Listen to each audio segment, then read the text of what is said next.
So integration of 1 + 2/x - 3/x² dx ఇచ్చాడు. So దానికి మనం ఇండెఫినెట్ ఇంటిగ్రేషన్ క్యాలిక్యులేట్ చేయాలి. సో మనం దీన్ని పార్ట్స్గా డివైడ్ చేసుకుందాం. సో ఈక్వేషన్ మనం I అనుకున్నాం. సో I = ఇంటిగ్రల్ 1 dx అంటే dx plus 2 integral 1/x - 3/x²ని -3 integration 1/x² dx రాసుకున్నాను.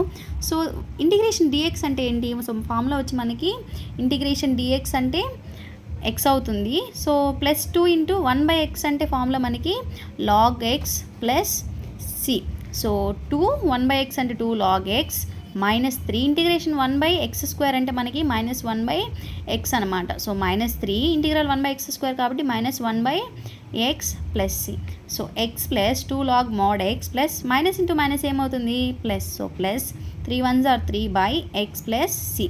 సో ఇలా మనము ఇంటిగ్రేషన్ని క్యాలిక్యులేట్ చేస్తాం. సో ఇది c అనే దాన్ని ఎందుకు యూజ్ చేస్తామంటే ఇది ఇండెఫినెట్ ఇంటిగ్రేషన్. సో కాబట్టి ఇంటిగ్రేషన్ కాన్స్టెంట్ని cని యూజ్ చేస్తాం.